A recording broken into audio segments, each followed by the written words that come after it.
Welcome to Forbidden Archives, the Illuminati conspiracy, Oh, yeah. where history and myth and whispers and revelations all collide. Absolutely. We're your guides, as always, into the Yeah. shadowy corners of history. Yeah. And today we're going to pull back the curtain on one of history's most feared and often misunderstood secret societies, Yes.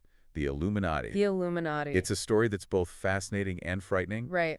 It's where whispers of revolution and documented historical events all kind of intertwine, and where anxieties from a previous era laid the groundwork for all the conspiracy theories that we see today. It's the paranoid blueprint, how the 18th century birthed modern conspiracy thinking. That's what we're talking about today. And just to be clear up front, we're not just going to be exploring the myths, Right. though the historical manuscripts and some of the genuine activity. Which were often misinterpreted. Yes, of the original Illuminati will definitely be part of our story. Of course. Our mission today for you listening with us is to understand how the fears and ideas about power and the philosophical ideas of the 18th century Yeah. all came together to create that climate where secret societies, Like the Illuminati. exactly, could become the focus of intense suspicion, Yes. and how that suspicion continues to echo in our own time. And it's really important to understand that this wasn't some like fringe phenomenon. Right. You know, this fear of conspiracies and secret societies. It wasn't just a few people in a dark room somewhere talking about this. Yeah, as the historian Gordon S. Wood pointed out, you know, conspiratorial thinking in the 18th century was everywhere. Ubiquitous. Ubiquitous, that's the word. Yeah, Yeah. across the Anglo-American world and even the wider Atlantic world. Absolutely. It wasn't one or two isolated incidents. The 18th century was saturated with this belief in hidden plots at every level of society. Right. From like courtly intrigue, you know, the whispers in the palace, Yeah. to like international affairs. Yeah. And as our sources show, it was a very common lens through which people just explained the events that were unfolding around them. Absolutely. I mean, think about it. Daniel Defoe himself, Right. who was writing in what we now call the Augustan Age. Right.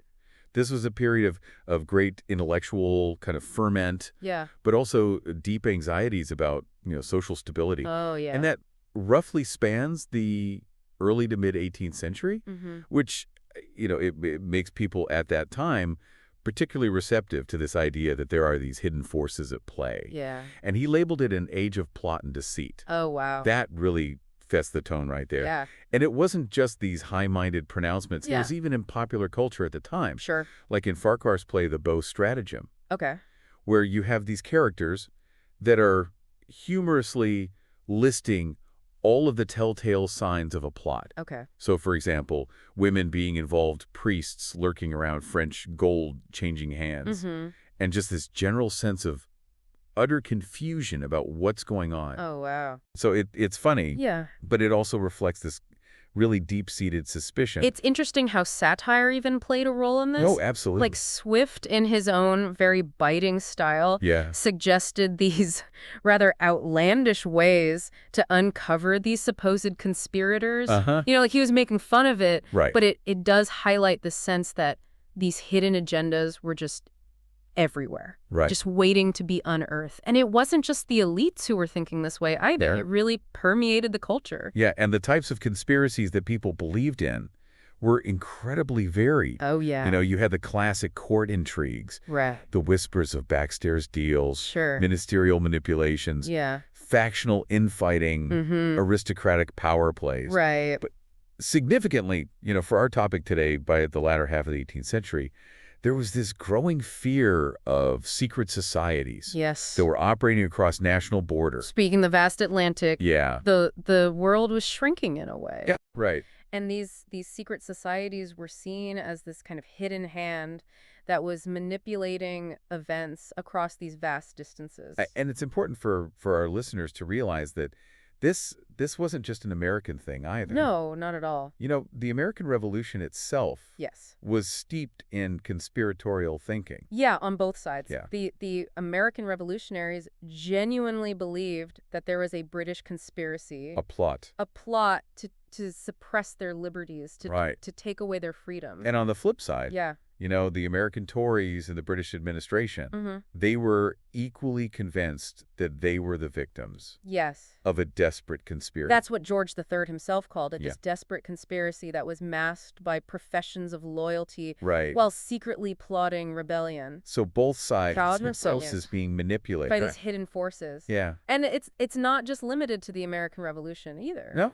Figures across the political spectrum, Yeah. from John Wesley to Horace Walpole to even Edmund Burke, Right. they often relied on this idea of these hidden schemes to try to make sense of events that otherwise seemed inexplicable, and this extended beyond Britain and its colonies. Mm-hmm. The French Revolution, Yeah. a truly world-altering event, Yeah. was also viewed through this lens of conspiracy, ministers, the queen, the aristocracy, the clergy, Yeah. all suspected of plotting against each other or against the people. Yeah. Some even saw the entire revolution as the result of this massive pre-planned Masonic conspiracy. Right. So we've established that the 18th century was rife with suspicion. Yes. And this tendency to see hidden hands at work behind everything. Absolutely. But here's where it gets really interesting. Okay. The Enlightenment, Right. that era of reason and progress, Mm-hmm. ironically, played a significant role in fostering this conspiratorial mindset. So the Enlightenment, in a way, kind of contributed to the paranoia. In a way, yeah. So how did that happen? Well, one of the things that's really fascinating here is how the Enlightenment changed how people understood causality. Okay. So, in pre-modern times, there was a much greater reliance on divine providence, Okay. on fate, Yeah. on God's inscrutable will to explain why things happen. God's plan. Right. And even after the Reformation, while they were emphasizing God's plan, Right. there was still this sense that the divine operated in these mysterious ways. Okay. So the key takeaway here is that the Enlightenment's focus on human agency Okay. created this void. Okay. If God wasn't in control, Right. then someone must be. Right. Someone had to be. And that really opened the door to seeing human actors. Hidden human actors. Hidden human actors behind all these events. Right. And the Enlightenment was heavily influenced by the scientific revolution. Yes, of course. Figures like Newton. Mm-hmm. And that brought about this fundamental shift. Okay. It put a greater emphasis on human agency, Okay.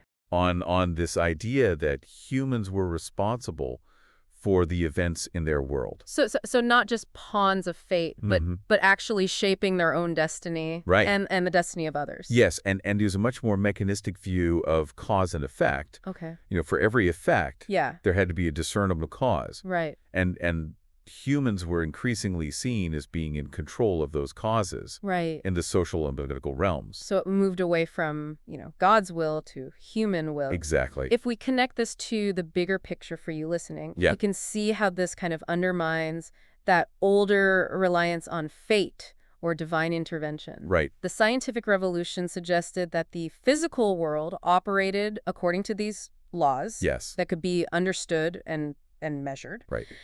And then Enlightenment thinkers started to think, okay, well, if the physical world operates according to these laws, are there similar laws That govern human behavior? Yeah.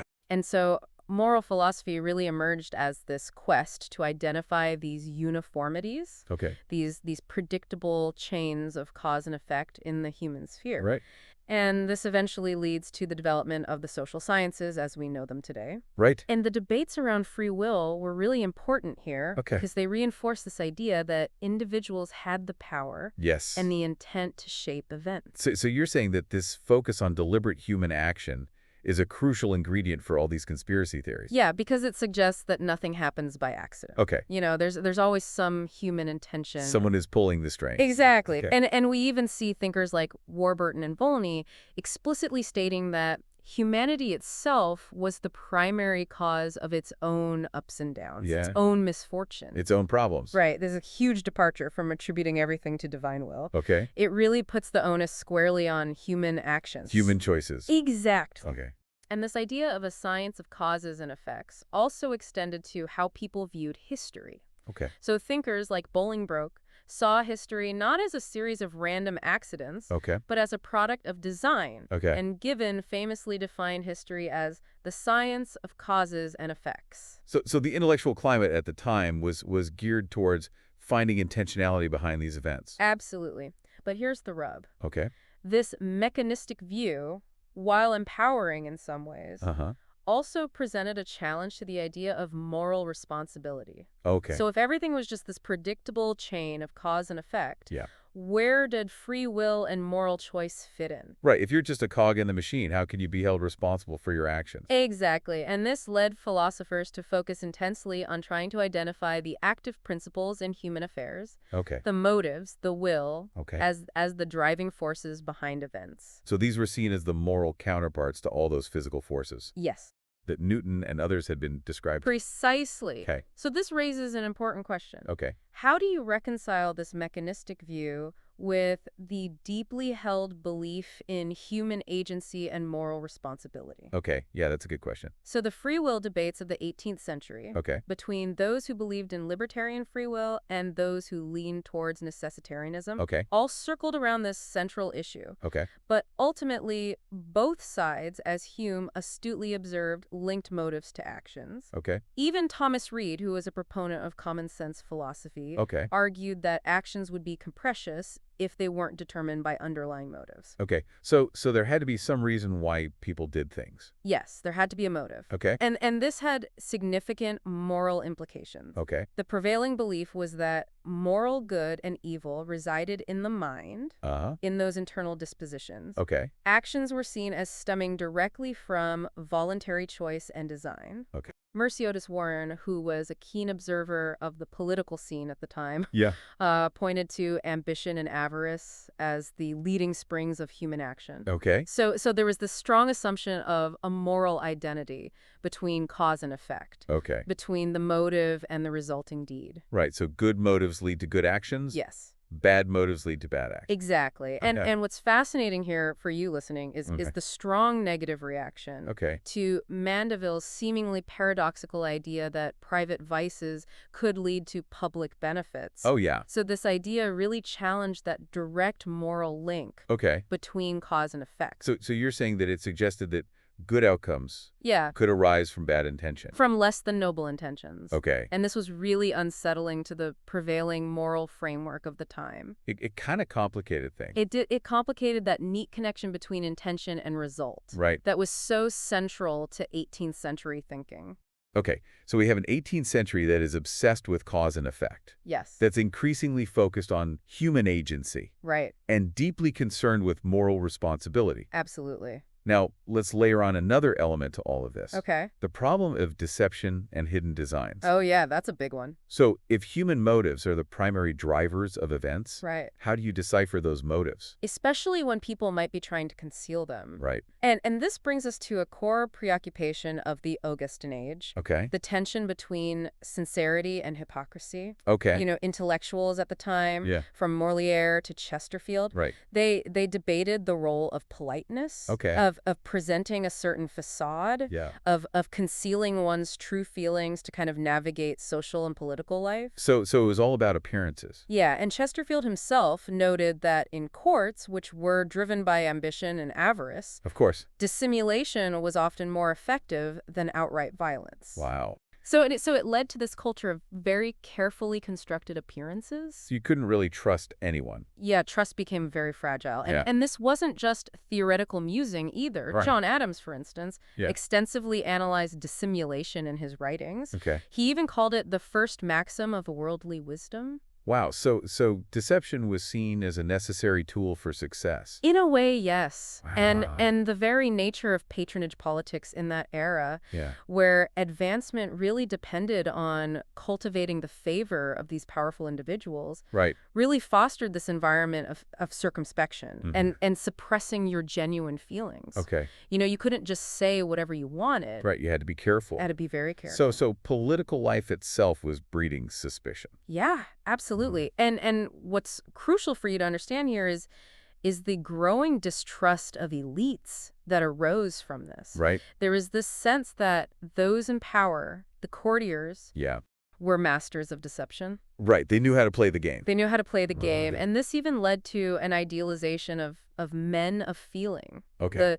The common people Right. who, despite their lack of sophistication, Yep. were seen as potentially more trustworthy, Really? precisely because they were perceived to express their passions and motives more openly and honestly. So they were seen as more authentic. Yeah, a kind of reverse snobbery emerged, Yep. valuing perceived sincerity over polished manners. Interesting. There was this idea that the vast majority of people just wanted peace, Right. and that conflicts were instigated by this small, ambitious minority Okay. with considerable abilities and an intriguing disposition. Right. So it's the few bad actors that are spoiling it for everyone else. Exactly. Okay. And Merciodis Warren again highlights this. Uh-huh. With her observation of the political world as this constant game of deception, Yeah. it's the few bad actors pulling the strings behind the scenes. Right.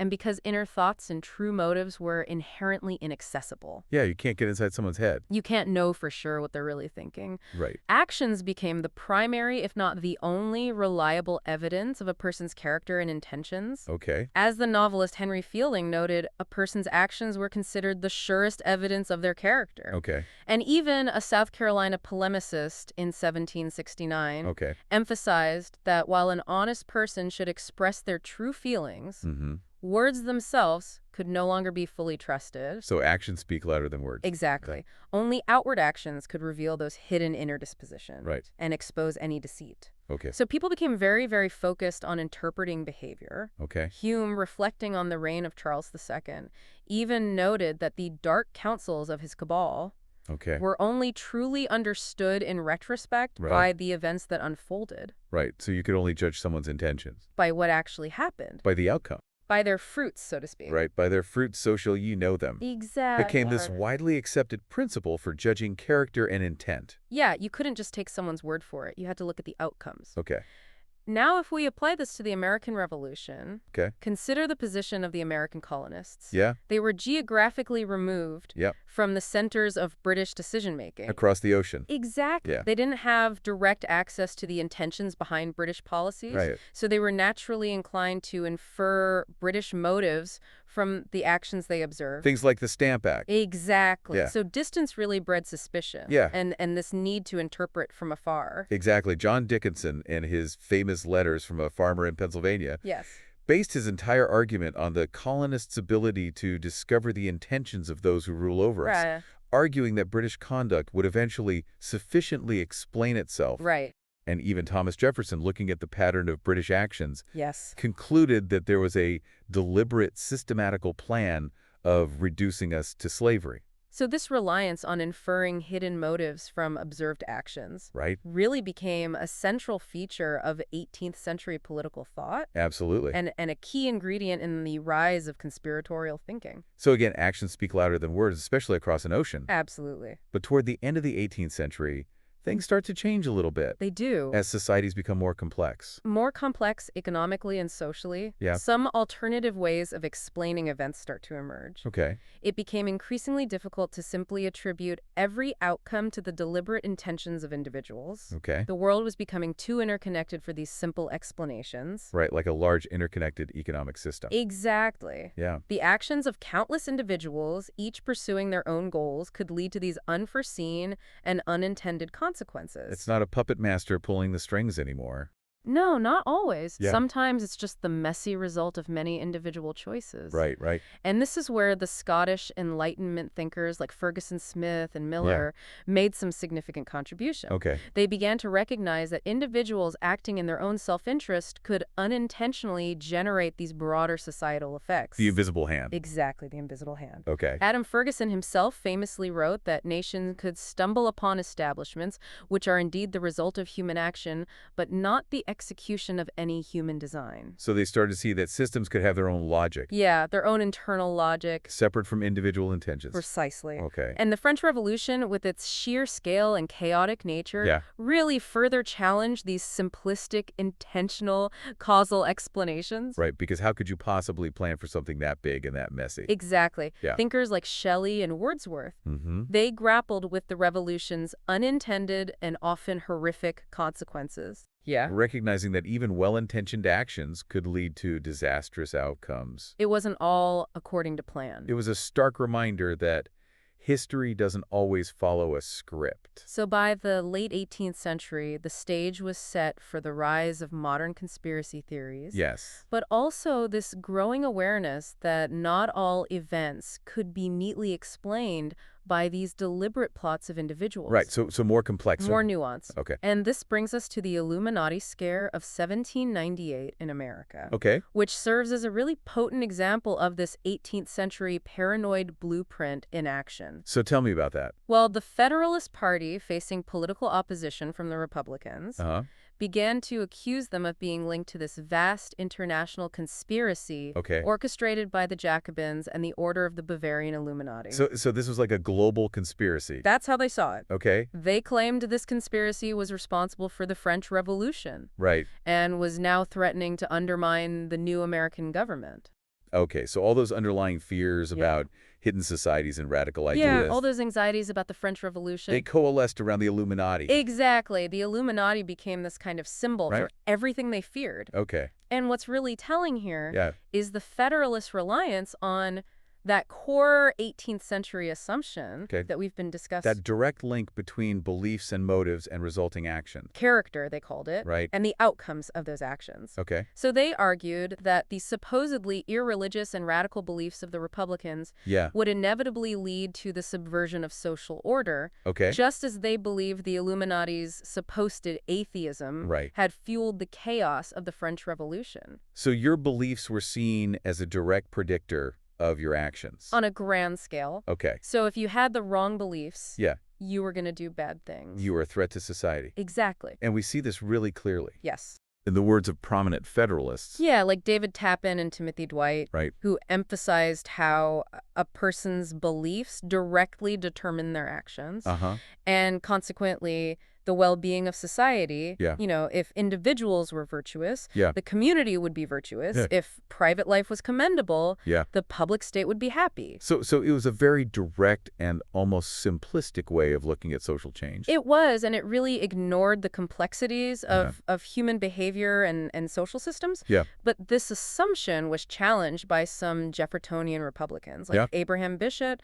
Now, while he initially acknowledged the possibility of Federalist deception, Bishop later began to question whether a person's private character necessarily aligned with their political behavior. So he was saying that you could be a good person and still do bad things politically. Potentially, yes. Or vice versa. Or vice versa. Okay. He even suggested that the system itself, rather than just individual motives, might be a more important factor in understanding political outcomes.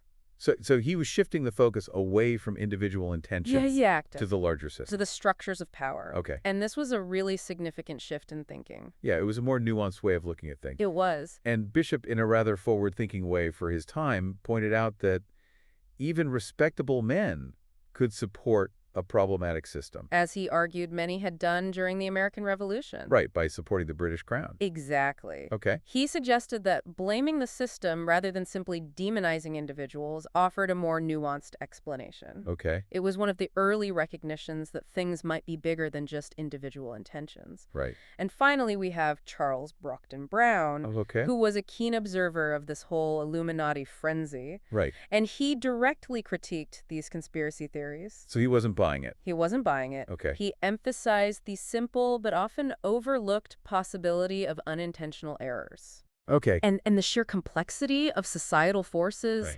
suggesting that not every negative outcome was the result of this deliberate, malicious plot. Right. Sometimes things just happen. Exactly. Bad things can happen without someone deliberately planning them. He offered this voice of reason against the prevailing paranoia. Okay, so as we bring this deep dive to a close, we can see how the 18th century, with its intellectual emphasis on human agency and rational cause and effect, coupled with this pervasive concern about deception in an increasingly complex world, really created a fertile ground for conspiratorial thinking. It did. The desire to find clear explanations and assign responsibility in a world that often felt chaotic and opaque led people to see hidden hands at work everywhere. They were looking for patterns, trying to make sense of a world that felt increasingly out of control. And what's striking is how this paranoid blueprint from the 18th century Right. continues to resonate even today. That fundamental human desire to understand the why behind events,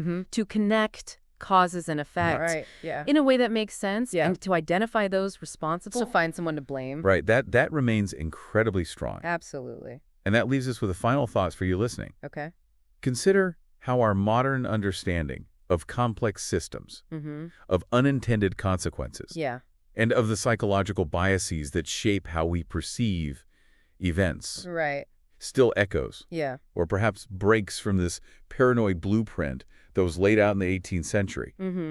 So in our own time, are we still too quick to ascribe deliberate design to the messy and often unpredictable unfolding of history? Something to think about. It is something to think about long after our deep dive concludes.